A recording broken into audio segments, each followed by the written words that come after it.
નમસ્કાર વિદ્યાર્થી મિત્રો. Commerce with Pradeep Panchal by Avabai high school Valsad. ધોરણ 12 સામાન્ય પ્રવાહ. વિષય નામાના મૂળ તત્વો, ભાગ 2, પ્રકરણ 3, કંપનીના વાર્ષિક હિસાબો.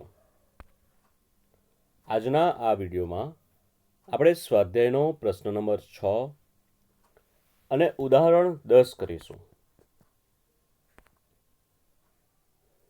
સ્વાધ્યાયનો પ્રશ્ન નંબર 6, પેજ નંબર 150. આપણે રકમ જોઈએ. નીચે આપેલ બાકીઓ મૂન લિમિટેડના ચોપડાઓમાંથી લેવામાં આવી છે. આ બાકીઓ પરથી 31/3/2017 રોજનું પાકું સરવૈયું કંપની ધારા 2013ના પરિશિષ્ટ 3 મુજબ તૈયાર કરો. તો આપણે પહેલાં હેડિંગ મારીએ. મૂન લિમિટેડનું તારીખ 31/3/2017ના રોજનું પાકું સરવૈયું. હવે આપણે ખાના બનાવીએ. વિગત, નોંધ નંબર, રકમ. ચાલો, પાકા સરવૈયાનું પહેલું હેડિંગ ઇક્વિટી અને જવાબદારીઓ. એમાં મુખ્ય શીર્ષક નંબર 1 શેર હોલ્ડર્સના ભંડોળો. એના પેટા શીર્ષકમાં નંબર A શેર મૂડી, B અનામત અને વધારો. બીજું મુખ્ય શીર્ષક બિનચાલુ જવાબદારીઓ. એના 3 પેટા શીર્ષક જોઈએ. એમાં A લાંબા ગાળાના ઉછીના નાણાં, B અન્ય લાંબા ગાળાની જવાબદારીઓ અને C લાંબા ગાળાની જોગવાઈઓ. ત્રીજું મુખ્ય શીર્ષક ચાલુ જવાબદારીઓ. એમાં A ટૂંકા ગાળાના ઉછીના નાણાં, B વેપારી દેવા, C અન્ય ચાલુ જવાબદારીઓ અને D ટૂંકા ગાળાની જોગવાઈઓ. તો આ થયું ઇક્વિટી અને જવાબદારીનું મુખ્ય શીર્ષક અને પેટા શીર્ષક. હવે એની અંદર શું આવશે તે આપણે પહેલેથી લખતા જઈએ. ચાલો, શેર મૂડીમાં ઇક્વિટી શેર મૂડી આવે, પ્રેફરન્સ શેર મૂડી આવે. બાકી હપ્તો હોય તો બાદ કરવાનું, શેર જપ્તી હોય તો એ પણ લખવાનું. તો આપણે આમાં શેર મૂડી આપેલી છે, ઇક્વિટી શેર મૂડી, તો તે લખી દઈએ. ઇક્વિટી શેર મૂડી રકમ 15 લાખ. ત્યારબાદ અનામત અને વધારો. અનામત અને વધારામાં શું આવે? તો નફા નુકસાનના પત્રકનો જે વધારો હોય તે લખવાનું. ત્યારબાદ ચાવી છે એની કારો જાન અષાઢી મૂડી, જે તમને અંદર શું આવે તે બધાને ખબર જ છે. તો કારો જાન અષાઢી, સા એટલે સામાન્ય અનામત. તો આપણે સામાન્ય અનામત આપેલું છે તો તે લખી દઈએ 30,000. બેનું ટોટલ 12 લખીએ, 15,30,000.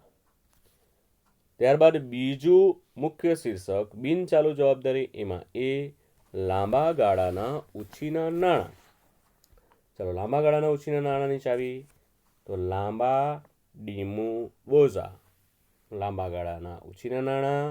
D એટલે ડિબેન્ચર, મુ એટલે મુદતી લોન, બોઝા એટલે બોન્ડ અને જાહેર થાપણ. ચાલો, અંદર શું આપેલું છે તે જોઈએ આપણે. તો અંદર આપણને 12% બેંક લોન આપેલી છે. જો લાંબા ગાળાની કે મુદતી લોન, તો આ લોન છે તો 12% બેંક લોન છે તો તે લખીએ. 12% બેંક લોન 1,95,000. ત્યારબાદ અન્ય લાંબા ગાળાની જવાબદારીઓ. અન્ય ડિબેન્ચર પરત પ્રીમિયમ અને પ્રેફરન્સ શેર પરત પ્રીમિયમ જે આપેલું નથી એટલે આપણે ડેશ કરી દઈશું. ચાલો, લાંબા ગાળાની જોગવાઈ. લાંબા ફંડ 3 કાકા. લાંબા ગાળાની જોગવાઈ ફંડ 3 વાર પ્રોવિડન્ટ ફંડ, ગ્રેજ્યુએટી ફંડ અને પેન્શન ફંડ. તો આમાં 3માંથી કોઈ ફંડ હોય તો આપણે લખી દેવાનું. પ્રોવિડન્ટ ફંડ આપેલું છે તો તે લખી દઈએ 30,000. પછી કાકા એટલે કામદાર નફા ભાગ ભંડોળ અને કામદાર બચત ખાતા. જે નથી આપેલું.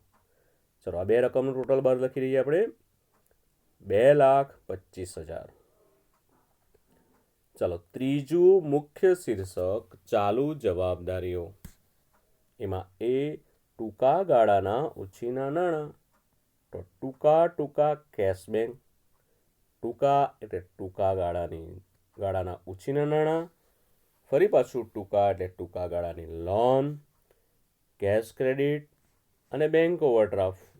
તો આ ચારે ચાર વિગત આપેલી નથી, ત્રણ વિગત આપેલી નથી, તો આપણે ડેશ કરી દઈશું. હવે વેપારી દેવા, તો લેણદારો અને દેવી હુંડી છે આપેલું. લેણદાર કે દેવી હુંડી? હા, લેણદારો આપેલા છે, તો તે આપણે લખી દઈએ 6 લાખ. ચાલો ત્યારબાદ અન્ય ચાલુ જવાબદારીઓ. એમાં કોઈ ખર્ચ ચૂકવવાનો બાકી હોય અથવા અગાઉથી મળેલ હોય, તો બંને વિગત નથી આપેલી, તો આપણે ડેશ કરી દઈએ. ત્યારબાદ ટૂંકા ગાળાની જોગવાઈ, તો કરવેરાની જોગવાઈ અને સૂચિત ડિવિડન્ડ. એમાં કરવેરાની જોગવાઈ આપેલી છે. હા, 9 નંબરમાં આપેલી છે કરવેરાની જોગવાઈ, તે લખી દઈએ. કરવેરાની જોગવાઈઓ રકમ 90,000. ચાલો બેનું ટોટલ બાર લખી દઈએ 6,90,000. હવે ત્રણ રકમ ટોટલ કરીએ. 15,30,000 પ્લસ 2,25,000 પ્લસ 6,90,000. તો એને કહેવાશે કુલ ઇક્વિટી અને જવાબદારીઓ 24,45,000. તો આ થયું ઇક્વિટી અને જવાબદારીઓ. હવે બીજું હેડિંગ આવશે મિલકતો. એનું મુખ્ય શીર્ષક બિનચાલુ મિલકતો. એમાં એ કાયમી મિલકતો, એમાં દ્રશ્ય મિલકતો, નંબર 2 અદ્રશ્ય મિલકતો, બી બિનચાલુ રોકાણો, સી લાંબા ગાળાની લોન અને ધિરાણ, ડી અન્ય બિનચાલુ મિલકતો. ચાલો બીજું મુખ્ય શીર્ષક ચાલુ મિલકતો. એમાં ચાલુ રોકાણો, બી માલ સામગ્રી, સી વેપારી લેણા, ડી રોકડ અને રોકડ સમકક્ષ, ઈ ટૂંકા ગાળાની લોન અને ધિરાણ, અને એફ અન્ય ચાલુ મિલકતો. તો આ મિલકતોના મુખ્ય 2 શીર્ષક અને એના પેટા શીર્ષકો આપણે જોયા. હવે એની અંદર શું આવશે તે આપણે પહેલેથી જોતા આવીએ. ચાલો પહેલું છે કાયમી મિલકત. એમાં દ્રશ્ય મિલકતો. તો દ્રશ્ય મિલકતમાં તમને ખબર જ છે મકાન, યંત્રો, ફર્નિચર. તો આ બધું આમાં આપેલું હોય તો આપણે તે જોવાનું. તો આમાં પ્લાન્ટ યંત્રો આપેલું છે, એ દ્રશ્ય મિલકત કહેવાય. પ્લાન્ટ યંત્રો, તો તે લખી દઈએ આપણે 15 લાખ. ચાલો અદ્રશ્ય મિલકતો. અદ્રશ્ય મિલકતમાં પાઘડી, પેટર્ન, ટ્રેડમાર્ક, કોપીરાઇટ, પછી વધારાના બીજા 3 લાયસન્સ, સોફ્ટવેર અને ફ્રેન્ચાઇઝી. જો આમાંથી હોય તો લખવાનું, ને ન હોય તો આપણે ડેશ કરી દેવાનું. ચાલો બિનચાલુ રોકાણો. ચાલો એની ચાવી બિનચાલુ રોકાણો 2 અન્ય બેંકમાં સરકારી મ્યુચ્યુઅલ ફંડ. તો બિનચાલુ રોકાણોમાં શું આપેલું છે તે જોઈએ આપણે. અંદર આપી દીધું છે બિનચાલુ રોકાણો, તે લખી દઈએ આપણે 45,000. લાંબા ગાળાની લોન અને ધિરાણ. તેમાં શું ચાવી છે? લાંબા ગાળાની કર્મચારીઓને 3 ડિપોઝિટ. કર્મચારીઓને લોન અને ડિપોઝિટ 3 વાર. કસ્ટમ ડિપોઝિટ, ટેલિફોન ડિપોઝિટ અને ઇલેક્ટ્રિસિટી ડિપોઝિટ.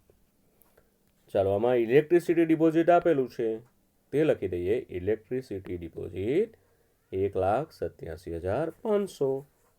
અન્ય ચાલુ મિલકતમાં અન્ય સંશોધન જાળી. તો સંશોધન અને વિકાસ ખર્ચ, જા એટલે જાહેરાત ઝુંબેશ ખર્ચ, અને ડી એટલે ડિબેન્ચર વટાવ. 12 માસ બાદ માંડી વાળવા પાત્ર. તો આમાં કંઈ આપેલું છે તો નથી આપેલું, તો આપણે ડેશ કરી દઈશું. હવે આ 3નું ટોટલ બાર લખીએ. 17,32,500. ચાલો હવે બીજું મુખ્ય શીર્ષક ચાલુ મિલકતો, એમાં ચાલુ રોકાણો. ચાલુ રોકાણોમાં ચાલુ વેચાણપત્ર, અન્ય સરકારી મ્યુચ્યુઅલ ફંડ. ચાલો ચાલુ એટલે ચાલુ રોકાણો હેડિંગ. હવે એની અંદર વેચાણપત્ર, અન્ય સરકારી મ્યુચ્યુઅલ ફંડ. હવે વેચાણપત્ર જામીનગીરીઓ, અન્ય કંપનીના શેર કે ડિબેન્ચર, સરકારી જામીનગીરીઓ, મ્યુચ્યુઅલ ફંડના યુનિટ. તો આમાંથી હોય તો લખવાનું, પણ આપેલું નથી તો ડેશ કરવાનું. ચાલો માલ સામગ્રી, ચાવી ખૂબ સહેલી છે, યાદ રહી જવી. માલ સામગ્રી સ્ટોક 4, છૂટા 2, વપરાશી માલ.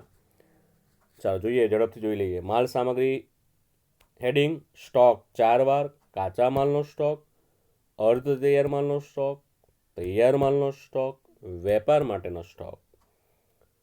તો આમાં આખર સ્ટોક આપેલો છે તો એ પણ આપણે લખવાનો. છૂટા 2, છૂટા ભાગો અને છૂટા ઓજારો, અને વપરાશી સ્ટોર્સ અને માર્ગસ્ટ માલ. તો આમાં આખર સ્ટોક આપેલો છે તો એ આપણે લખી દઈએ 2,70,000. ચાલો વેપારી લેણા, તો એમાં વેપારી લેણા છે તો દેવાદારો અને લેણી હુંડી. તો શું આપેલું છે તે જોઈએ આપણે. દેવાદારો આપેલું છે, દેવાદારો લખી દઈએ 3,45,000. ત્યારબાદ રોકડ અને રોકડ સમકક્ષ. રોકડ હાથ પર, બેંક શિલ્લક, ચેક અને ડ્રાફ્ટ હાથ પર. તો આમાં બેંક શિલ્લક અને રોકડ આપેલી છે તો તે લખી દઈએ આપણે 67,500. ટૂંકા ગાળાની લોન અને ધિરાણ, તેમાં 12 માસથી ઓછા સમય માટે આપેલ લોન, વેપારીને આપેલ એડવાન્સ, આ બી વિગત આવે પણ આપેલી નથી તો આપણે ડેશ કરી દઈશું. અન્ય ચાલુ મિલકત, તેમાં અગાઉથી ચૂકવેલ ખર્ચ હોય અથવા તો મળવાની બાકી આવક હોય. શું આપેલું છે એમાં? પહેલું જ છે મળવાનું બાકી વ્યાજ, એટલે કે આવક મળવાની બાકી છે તો એ આપણે લખી દઈએ મળવાનું બાકી વ્યાજ 30,000. હવે 4 ટોટલ 12 લખીએ 7,12,500.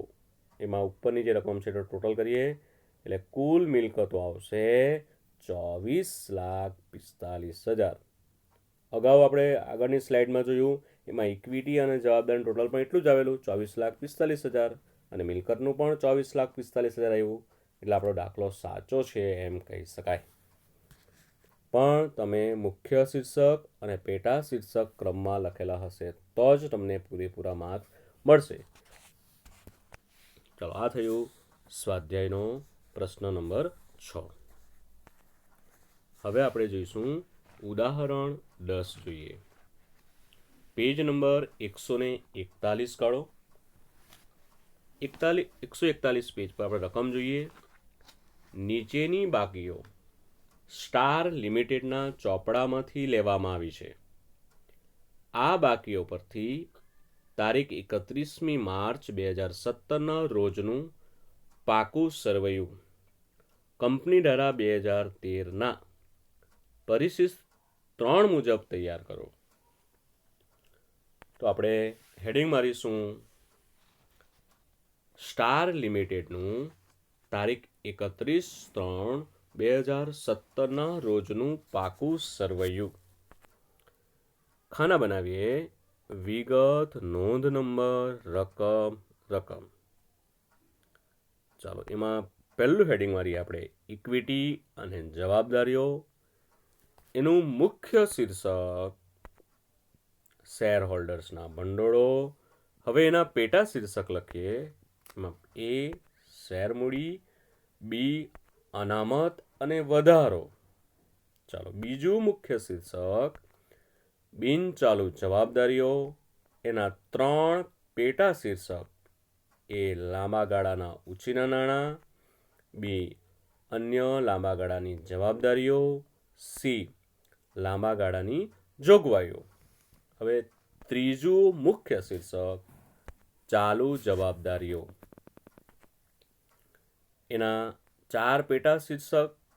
એમાં એ ટૂંકા ગાળાના ઉછીના નાણાં, બી વેપારી દેવા, સી અન્ય ચાલુ જવાબદારીઓ અને ડી ટૂંકા ગાળાની જોગવાઈઓ. તો વિદ્યાર્થી મિત્રો, તમારે મુખ્ય શીર્ષક અને પેટા શીર્ષક ક્રમમાં જ લખવાના છે. હવે પેટા શીર્ષકની અંદર શું આવશે તે આપણે રકમને આધારે જોઈએ. ચાલો, શેર મૂડી, તો એમાં ઇક્વિટી શેર મૂડી અને પ્રેફરન્સ શેર મૂડી આવે. બાકી હપ્તો હોય તો બાદ કરવાનું, શેર જપ્તી હોય તો એ પણ લખવાનું. ચલો, તો આમાં ઇક્વિટી શેર મૂડી આપેલી છે તો એ લખી દઈએ, ઇક્વિટી શેર મૂડી 10 લાખ. ચલો, ત્યારબાદ અનામત અને વધારો, કારો જાન અષાઢી મૂડી, તેમાં સામાન્ય અનામત છે તો એ લખી દઈએ આપણે, સામાન્ય અનામત 20,000. ચાલો, બીજું મુખ્ય શીર્ષક, એમાં એ પેટા શીર્ષક લાંબા ગાળાના ઉછીના નાણાં. તો લાંબા ડીમુ બોઝા, ડિબેન્ચર, મુદતી લોન, બોન્ડ અને જાહેર થાપણ. તો આમાં શું આપેલું છે? ડિબેન્ચર આપેલા છે આપણને. તો આપણે લખી દઈશું 10% ડિબેન્ચર 1,30,000. ત્યારબાદ અન્ય લાંબા ગાળાની જોગવાઈઓ, જવાબદારીઓ, એમાં ડિબેન્ચર પરત પ્રીમિયમ અને પ્રેફરન્સ શેર પરત પ્રીમિયમ જે આપેલું નથી એટલે આપણે ડેશ કરી દઈએ. ત્યારબાદ લાંબા ગાળાની જોગવાઈઓ, ચાવી લાંબા ફંડ 3 કાકા. તો લાંબા ગાળાની જોગવાઈઓ, ફંડ 3 વાર, provident fund, gratuity fund, pension fund, કામદાર નફાભાગ ભંડોળ, કામદાર બચત ખાતા. તો આમાંથી કંઈ આપેલું હોય તો તે આપણે જોઈ લઈએ. તો આપેલું છે ગ્રેચ્યુટી ફંડ, તો આપણે એ લખી દઈએ, ગ્રેચ્યુટી ફંડ 20,000. હવે બેનું ટોટલ 12 લખીએ, 1,50,000. ત્રીજું મુખ્ય શીર્ષક, એમાં એ પેટા શીર્ષક ટૂંકા ગાળાના ઉછીના નાણાં, ટૂંકા કેશ બેંક, ટૂંકા ગાળાની લોન, કેશ ક્રેડિટ અને બેંક ઓવરડ્રાફ્ટ જે આપેલું નથી તો ડેશ કરી દેવાનું. વેપારી દેવા, તો લેણદારો અને દેવી હુંડી. તો આપણને લેણદારો આપેલા છે 4 લાખ. અન્ય ચાલુ જવાબદારીમાં કોઈ ખર્ચ ચૂકવવાનો બાકી હોય અથવા કોઈ આવક અગાઉથી મળેલ હોય તો તે આવે, પણ આપેલ નથી. ટૂંકા ગાળાની જોગવાઈમાં ટૂંકા જોગ સૂચિત જોગવાઈ કરવેરાની અને સૂચિત ડિવિડન્ડ. ચાલો, એમાં કરવેરાની જોગવાઈ આપેલી છે 60,000. બેનું ટોટલ 4,60,000.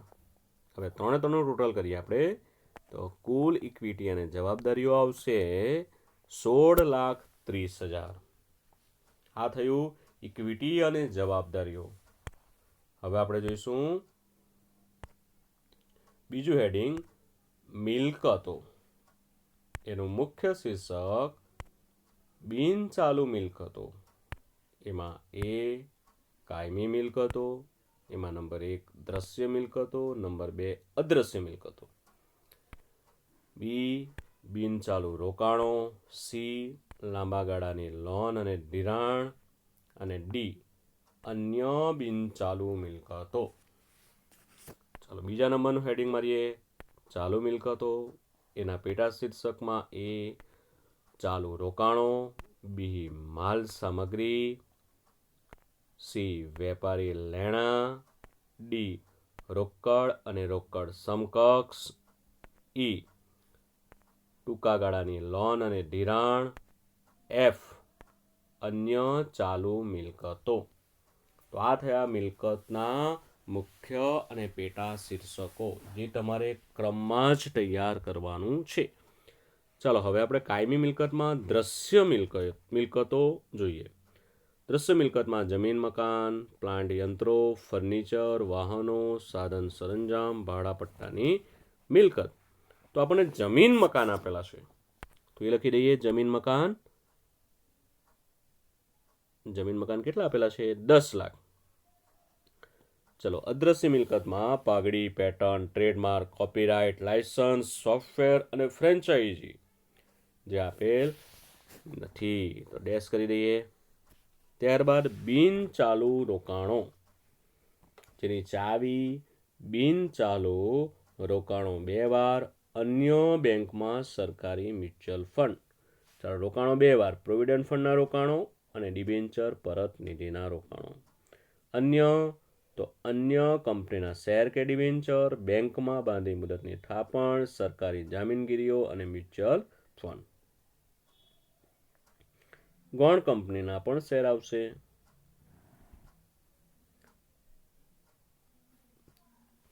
ચાલો એમાં શું આપેલું છે તે આપણે જોઈએ. તો ડિબેન્ચર પરત નિધિના રોકાણો આપેલા છે, તો એ લખી દઈએ આપણે 30,000. લાંબા ગાળાની લોન અને ધિરાણ. ચાવીની લાંબા ગાળાની કર્મચારીઓને 3 ડિપોઝિટ, તો કર્મચારીની loan, custom deposit, telephone deposit અને ઇલેક્ટ્રિસિટી ડિપોઝિટ. તેમાં કસ્ટમ ડિપોઝિટ આપેલી છે, કસ્ટમ ડિપોઝિટ 1,25,000. અન્ય બિનચાલુ મિલકતો, એમાં અન્ય સંશોધન જાળી, સંશોધન અને વિકાસ ખર્ચ, જાહેરાત ઝુંબેશ ખર્ચ, ડિબેન્ચર, વટાવ, કંઈ પણ આપેલું નથી તો ડેશ કરી દઈએ. હવે આ ત્રણ ટોટલ બહાર લખીએ, 11,50,000. ચાલો નંબર 2, ચાલુ મિલકતોમાં ચાલુ રોકાણો. તો ચાલુ વેચાણપાત્ર અન્ય સરકારી મ્યુચ્યુઅલ ફંડ, વેચાણપત્ર જામીનગીરી, અન્ય કંપનીના શેર કે ડિબેન્ચર, સરકારી જામીનગીરીઓ, મ્યુચ્યુઅલ ફંડ. તો એમાં કંઈ પણ આપેલું નથી તો ડેશ કરી દઈએ. ચાલો ત્યાર પછી માલ સામગ્રી. તો માલ સામગ્રી સ્ટોક 4, છૂટા 2, વપરાશી માલ. સ્ટોક 4 કયા કયા? કાચા માલનો સ્ટોક, અર્ધ તૈયાર માલનો સ્ટોક, તૈયાર માલનો સ્ટોક, વેપાર માટેનો સ્ટોક. છૂટા 2 એટલે છૂટા ભાગો અને છૂટા ઓજારો. વપરાશી સ્ટોર્સ અને માર્ગસ માલ.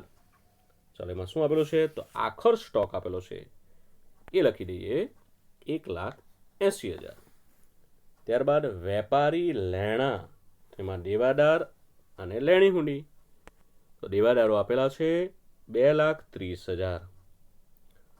ત્યારબાદ રોકડ અને રોકડ સમકક્ષ, રોકડ હાથ પર, બેંક શિલ્લક, ચેક અને ડ્રાફ્ટ હાથ પર. તો આમાં બેંક શિલ્લક આપેલી છે આપણને 45,000. ટૂંકા ગાળાની લોન અને ધિરાણ, તો 12 માસથી ઓછા સમય માટે આપેલ લોન અને વેપારીને આપેલ એડવાન્સ. તો આવું કોઈ આપેલું નથી તો ડેશ કરી દઈએ. અન્ય ચાલુ મિલકતમાં અગાઉથી ચૂકવેલ ખર્ચા અને મળવાની બાકી આવકો. પણ આમાં તો આપણને અન્ય ચાલુ મિલકત આપી દીધી છે, એમાં શું આપેલું છે? મળવાનું બાકી કમિશન આપેલું છે 20,000, એ લખી દઈએ. હવે એનું ટોટલ આપણે બહાર લખીએ, 4,75,000. હવે આ બંનેનું ટોટલ કરીએ એટલે કુલ મિલકતો મળશે આપણને 16,30,000. આગળની સ્લાઇડમાં આપણને કુલ ઇક્વિટી અને જવાબદારીનું ટોટલ પણ 16,30,000 મળેલું, એટલે આપણો દાખલો સાચો છે એમ કહી શકાય. પરંતુ મુખ્ય શીર્ષક અને પેટા શીર્ષક ક્રમમાં લખેલા હશે તો. Thank you.